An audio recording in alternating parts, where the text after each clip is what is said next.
Assalamualaikum warahmatullahi wabarakatuh.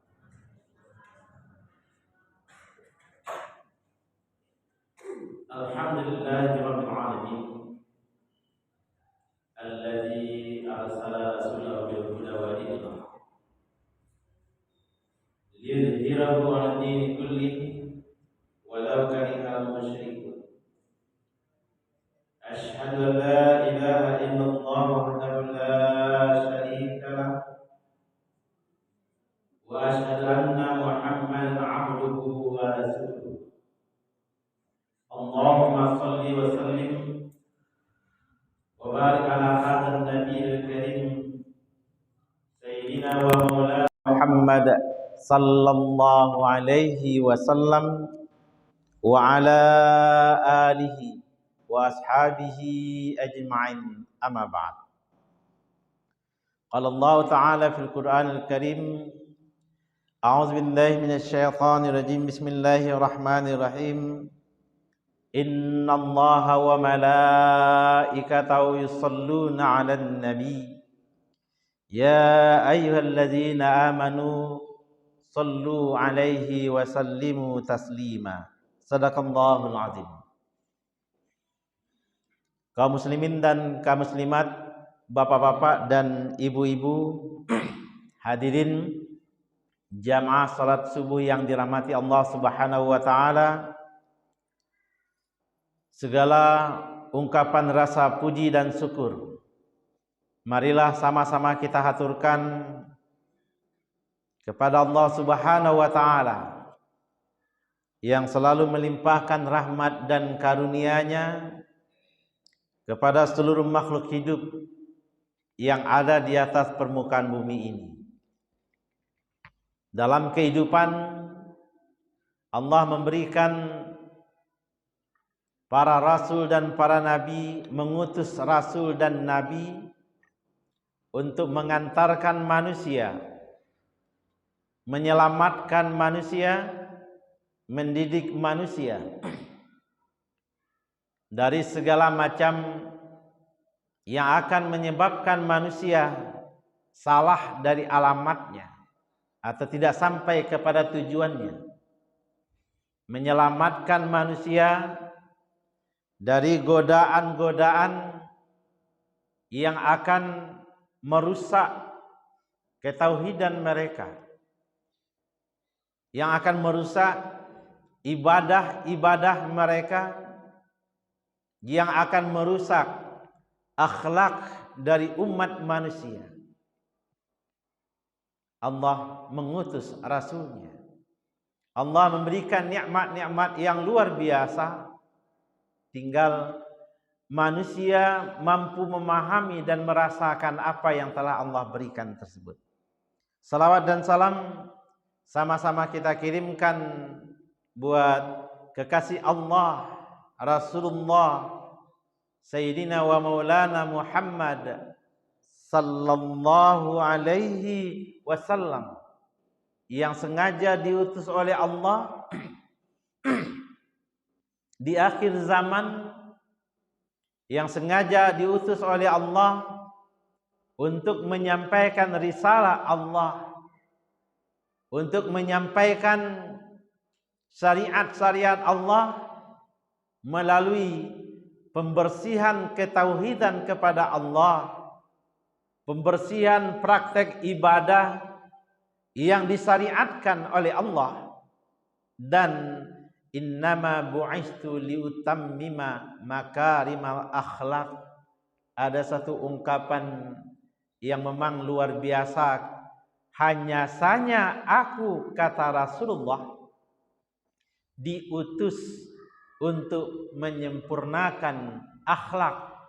Artinya ada masalah dengan akhlak. Akhlak bertauhid, akhlak dalam beribadah, dan akhlak sesama manusia. Rasulullah sengaja oleh Allah diutus untuk umat di akhir zaman ini. Kalau setuju atau tidak setuju, ditanyakan kawa baa kira-kira akhlak manusia di zaman kini.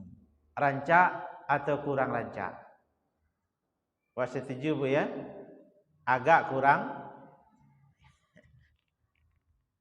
Rasulullah sudah diutus lebih kurang, kalau pengkalenderannya kalenderan Hijriah sekarang, yang dimulai dari zaman Umar bin Khattab, berarti 1445 tahun yang lalu. Tapi ketika itu Rasulullah sudah wafat ya. Rasulullah diutus untuk menyempurnakan akhlak. Artinya ada masalah dengan akhlak.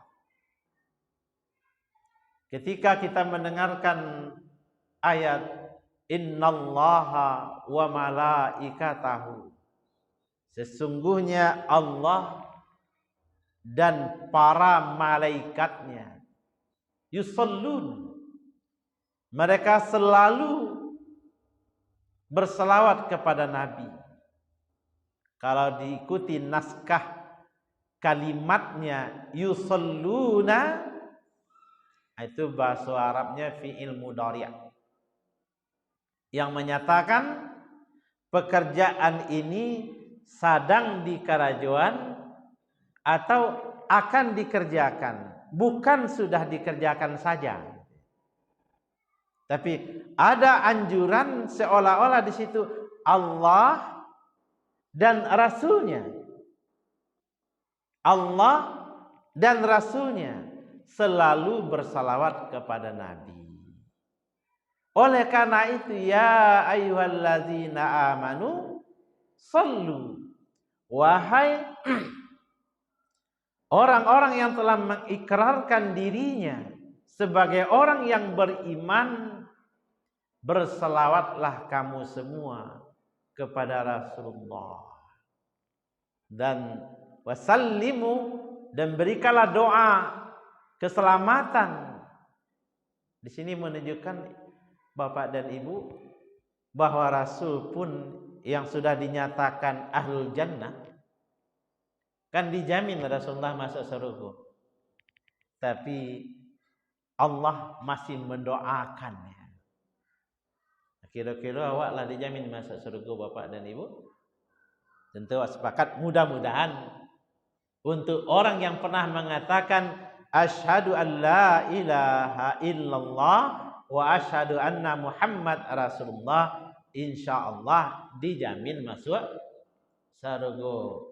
Pertanyaannya, apakah sama dengan Rasulullah atau mengalami lagi proses-proses yang lainnya?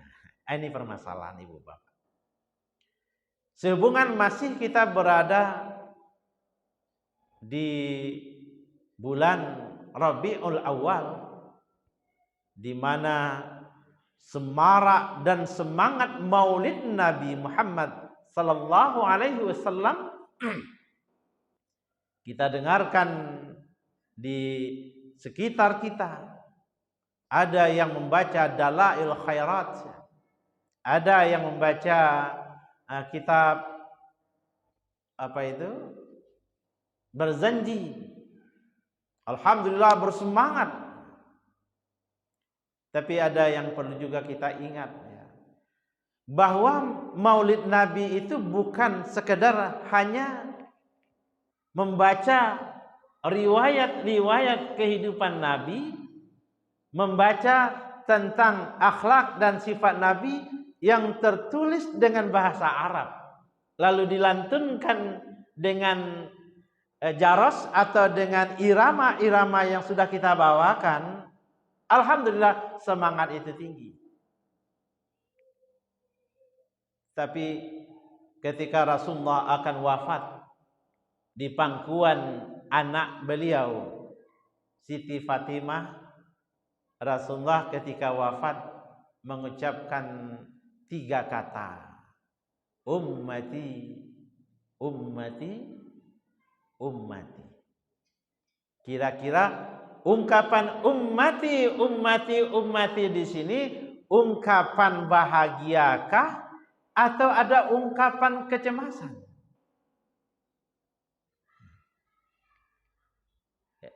Tentu kalau kita lihat dengan kekinian, ada kecemasan Rasulullah terhadap umatnya.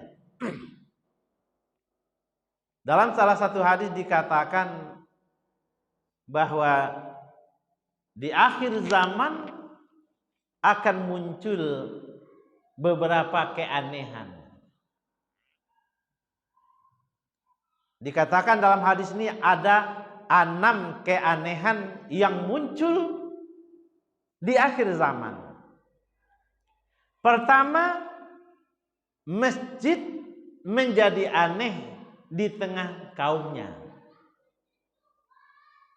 Kenapa dikatakan masjid yang pertama? Karena masjid merupakan pusat keilmuan yang ada dalam Islam. Masjid adalah pusat pemupukan keimanan. Masjid merupakan pusat pertemuan umat. Masjid pusat orang mendekatkan diri kepada Allah. Masjid tempat orang berzikir kepada Allah.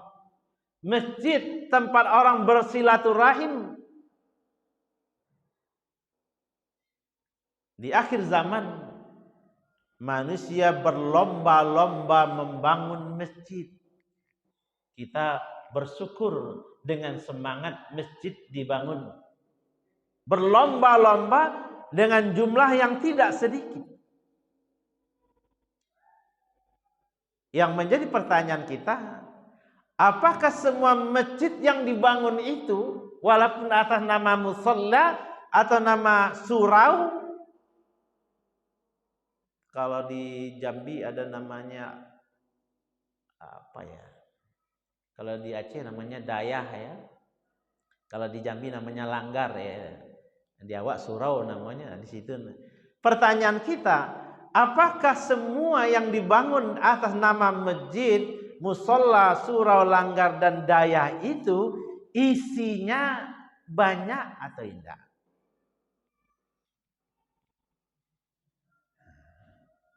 Ya Bu, apa? Awak kalau ingin membeli durian, nan kawak bali durian gadang atau durian ketek? Bakok durian gadang isinya ini kiasan kehidupan saja ya. Di Bali karambia mudo. Nan awak butuhkan karambia mudo ketek, karambia mudo gadang. Bakok dan gadang ayahnya banyak. Kalau kita perumpamakan dengan masjid, masjid dibangun dengan megah, mewah. Nah, isinya bagaimana?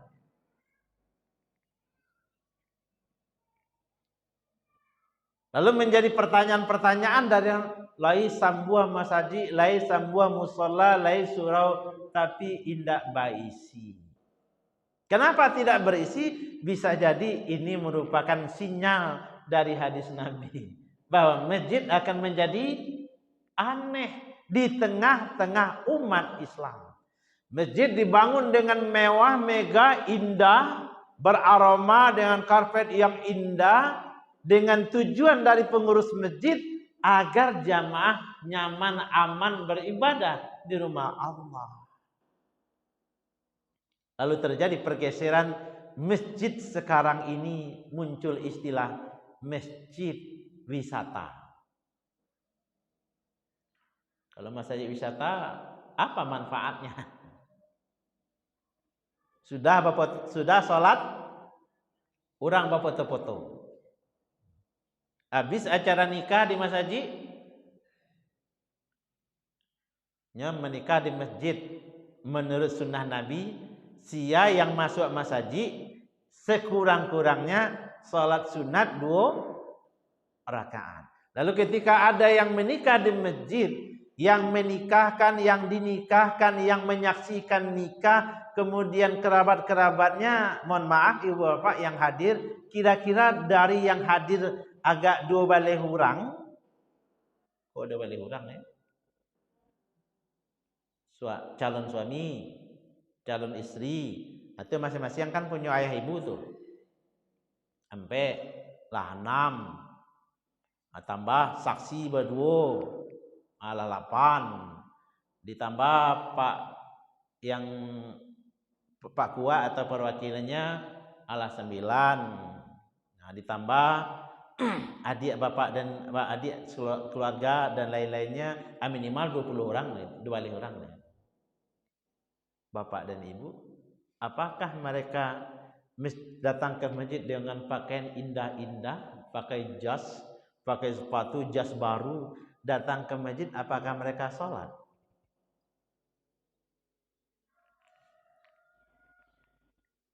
Artinya di situ sudah ada yang hilang. Karena syariatnya, sunnah Nabi, siapapun yang masuk masjid, fala yajlisanna hatta yarqa, maka tidak boleh dia duduk sampai ruku' minimal 2 rakaat. Yang disebut dengan tahiyat masjid. Nah, itu yang kadang Bapak dan Ibu. Jadi kalau ada keluarga atau famili yang akan melaksanakan resepsi pernikahan di dalam masjid, maka yang harus utamakan adalah peran masjid. Apa perannya? Pertama, hormati masjid. Bagaimana menghormati masjid? Melaksanakan sholat 2 rakaat tadi. Nah, kalau berpakaian ranca-ranca, ini yang terjadi. Yang kedua, orang ke masjid sekarang melihat indah. Kalau indah di sudut paling rancak, foto di sini. Sampai di Makkah pun orang berfoto dengan tidak menghormati Ka'bah. Bahkan tidak dihormatinya Ka'bah ketika berfotonya menghadap Ka'bah atau membelakangi Ka'bah.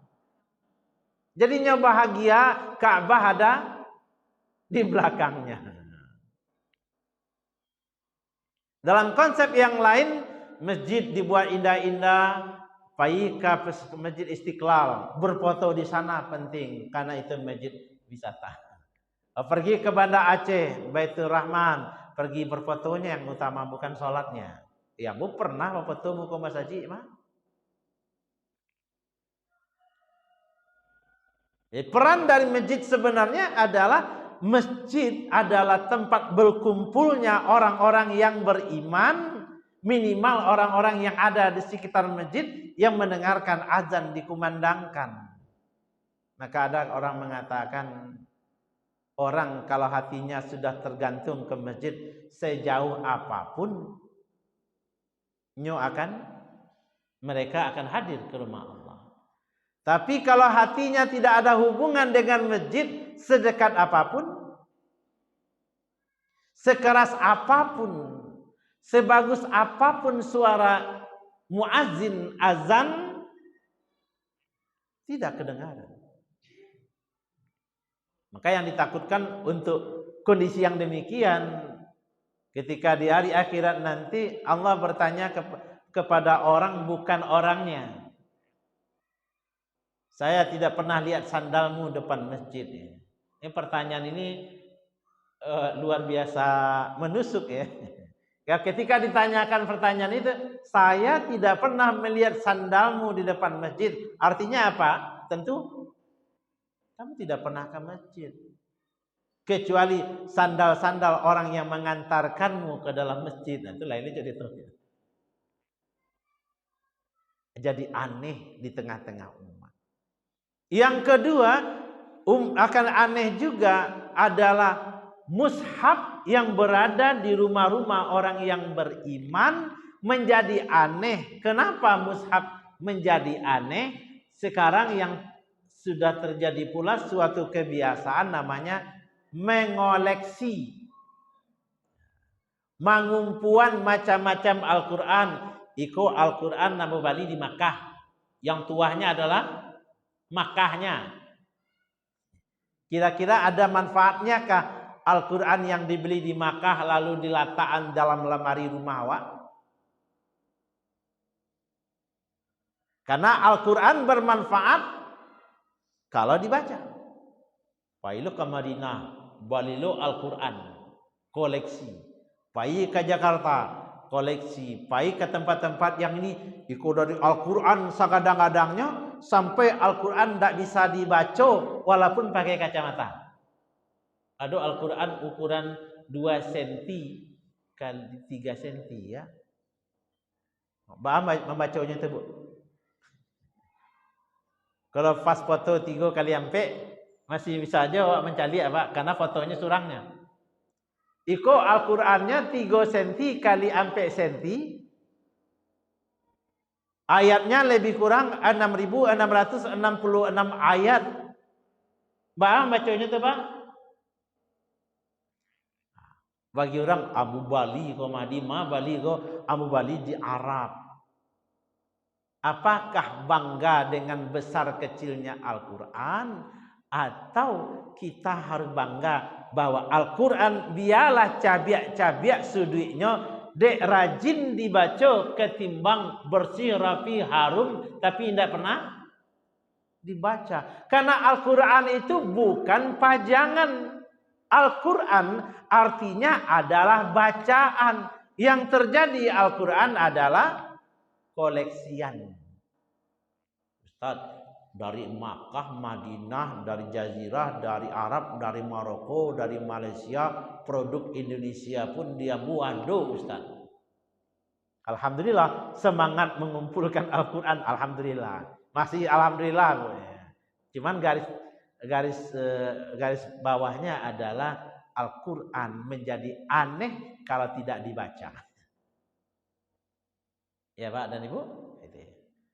Yang ketiga, Al-Quran menjadi aneh di tengah-tengah yang membacanya. Kalau agak mendalam sakitnya. Yang tadi Al-Quran mushaf aneh di rumah-rumah orang yang beriman. Yang ketiga, Al-Quran menjadi aneh di tengah-tengah orang yang membacanya. Apa yang dimaksud itu? Al-Quran diperlombakan cara membacanya, iramanya. Alhamdulillah ada semangat untuk melaksanakan perlombaan, memancing agar ada niat membaca Al-Quran dengan suara yang indah, dengan irama-irama yang indah. Cuman Al-Quran hanya dibaca sebatas lidah.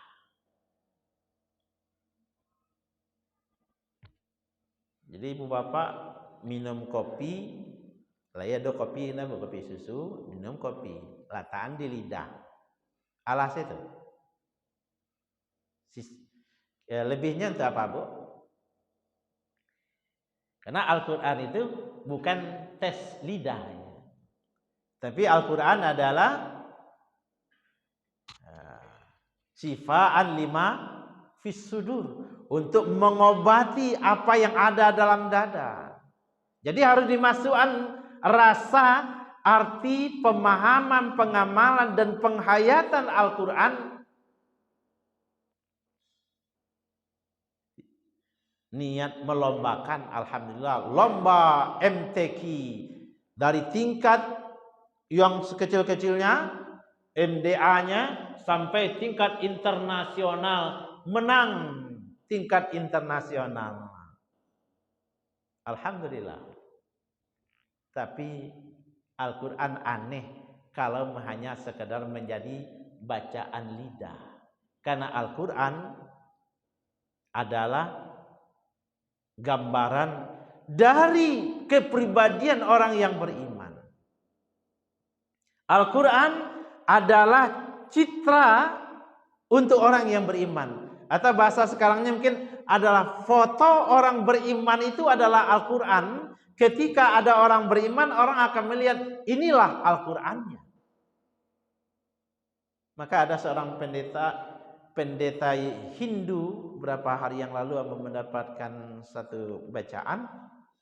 Pendeta Hindu setelah membaca kitabnya, kemudian dia mencoba menanyakan Al-Quran kepada orang lain. Setelah berapa lama dia renungkan, dibaca. Yang hendaknya membaca, dibacakan. Lalu dia katakan, dia serukan kepada orang Hindu, kita sudah salah. Kenapa? Kalau kalian membaca Al-Quran, maka agama Hindu yang sudah ada ini tidak dipakai lagi. Karena dalam kitab Weda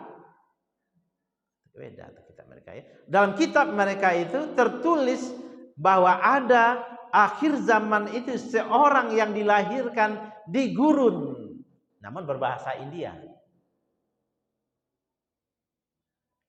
Ketika dibaca, dipahami, dimenungkan. Banyak orang masuk Islam gara-gara membaca Al-Quran. Orang Al-Quran sudah punya Al-Quran, tidak membaca Al-Quran. Nah, sekitar 100 tahun yang lalu Al-Quran payah mencari-carinya sehingga banyak orang menghafal Al-Quran. Kini Al-Quran berada di mana-mana, orang tidak mau menghafal Al-Quran. Yang dihafal orang adalah kulit luarnya Al-Quran, warna Quran cetakan Al-Quran Itu yang ketiga. Yang keempat, aneh di akhir zaman itu, wanita-wanita solihah punya pasangan tidak soleh. Ya, wanita-wanita solihah tapi suaminya katakanlah suka mabuk, katakanlah suka berjudi, katakanlah suka menampa, suka mencaci, suka memaki, suka menghina. Nah, ini mirip ceritanya dengan Aisyah dengan Fir'aun. Ada di zaman sekarang tuh. Ada orang mengadu, Ustaz, mana rancak Ustaz baca ya tidak jauh suami yang masalahnya itu sebentar laki setangannya Ustaz ya. Berarti kalau dia punya pasangan yang sesuai dengan dia, wanita solihah dapat laki-laki soleh, mungkin cerita itu berbeda. Yang kelima terbaliknya, laki-laki soleh punya pasangan yang salah. Suaminya soleh, baik, suka baca Al-Quran, suka bersedekah. Ketika bersedekah, suaminya mencaliknya ke suaminya. Sedekah. Padahal suaminya soleh ya. Karena suaminya sering mengaji, mendengarkan kajian, mendapatkan ayat, mendapatkan hadis tentang bersedekah. Setiap datang fakir miskin, suaminya menyediakan dana untuk sedekah. Kata bininya dengan ungkapan bininya sendiri, bersedekah Allah tuh. Suaminya pergi ke masjid, istrinya pergi ke tempat-tempat untuk pergi babunjiang gitu. Suaminya ke masjid untuk melaksanakan ibadah, mendengarkan kajian, istrinya malah labarat Bu. Lalimo. Nan keenam, akan aneh ulama-ulama di saat itu tidak lagi menjadi suluh. Karena orang merasa dirinya sudah terang benderang. Orang merasa dirinya tidak butuh lagi dengan ulama. Karena ulama dianggap menghalangi langkahnya. Ini haram. Aku tidak ketujuh di orang ternyata. Orang soleh suka. Orang salah tidak suka.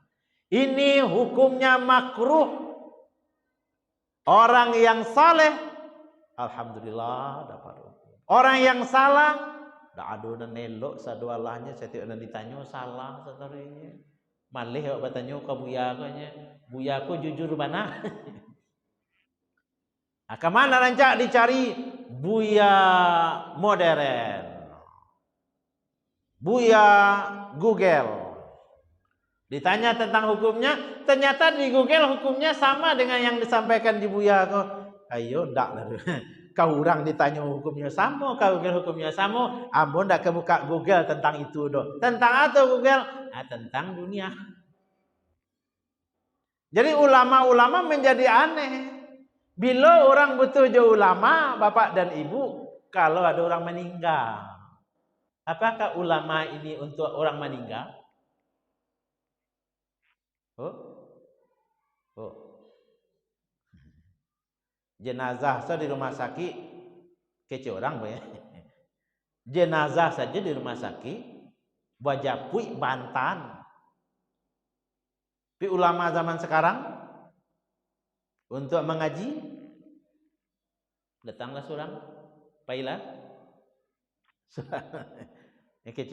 Ada yang mendengarkan kajian 2 minggu yang lalu. Beginilah nasib ulama zaman sekarang, kalah dari jenazah. Jenazah di rumah sakit itu dijapui joto spesial, namanya ambulan. Dijapui di ambulan, diantarkan ke kuburan, diangke rami-rami, Bu. Tapi bagaimana nasib ulama-ulama zaman sekarang? Datang-datanglah surang, pulang-pulanglah surang. Kalau kece orang mirip jo aja langkung. Datang tak diundang, nah, pulang tak. Ulama menjadi aneh. Orang bertanya kepada Google, tidak lagi bertanya kepada ulama. Lalu ada orang bertanya, yang ulama itu ba'ala bantuannya tuh Ustaz. Alo kriteria ulama. Astagfirullahaladzim. Apakah ulama harus pula dikriteriakan? Kalau Al-Qur'annya tamat mahali, itu ulama tuh. Kalau matan takrib, alun ulama. Jadi standar ulama apakah kitab fikih? Apakah standar ulama kitab nahwu? Apakah standar ulama kitab hadis? Sebenarnya ulama itu tidak distandarkan. Selama dia pernah mengaji lalu menyampaikan kajinya baik secara individual atau bersama jamaah, dia adalah ulama. Bisa menjadi sampai batanyo. Atau ndak ulama atau dulu. Bahkan ndak ulama, hanya ndak pernah di pesantren. Lah, apakah percetakan ulama itu pesantren? Jadi ulama di akhir zaman jadi aneh. Kok hadir mana dalam acara-acara kenegaraan? Apa fungsi ulama? Bukan berfatwa di sana, baca doa. Lapai sekolah tamat di Mesir, tamat di Madinah, tamat di Maroko. Nah, sampai di pertemuan para pejabat-pejabat hanya baca doa, duduknya pun di belakang, Bu. Ndak sejajar je orang-orangnya. Padahal kedudukan ulama dibandingkan umara ndak sejajar ya. Malah ulama harus lebih tinggi kedudukannya daripada. Nah, sekarang bagaimana? Nah, itu merupakan kalau awak memprediksi ini sinyal-sinyal ini yang disampaikan Nabi 15 abad yang lalu, sinyal-sinyal itu sudah nampak. Dan kalau sinyal-sinyal itu sudah nampak, bagaimana kita menyikapinya? Nah, kini nangka diparami jamaah masjid sehingga masjid tidak aneh. Ini kalau ditanya ke orang barat atau enggak di masjid, di dua nampak demonya dulu Nah, berarti tandanya lah lama ndak ke masjid. Yang kedua, jadi yang pertama itu aneh di akhir zaman, masjid menjadi aneh oleh kaumnya sendiri. Mushaf aneh berada di rumah orang beriman, tidak ada lagi dibaca. Nah, kalau balik awak ke zaman yang lama banyak Ustaz ya.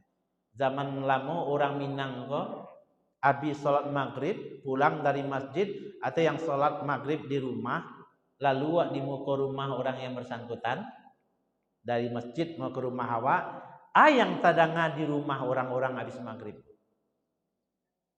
Kan bacaan Al-Quran. Balik awak ke sejarah yang elok. Jangan jadikan Al-Quran hanya sebagai koleksian. Bukan warnanya, bukan harganya. Berapa baligo? 2 juta beli Ustaz. Bukan harganya. Yang ketiga, Al-Quran tidak untuk diperlombakan tujuan utamanya. Kalau lomba untuk memancing, memupuk ya silahkan, tapi tujuan utama dari Al-Quran bukan untuk itu.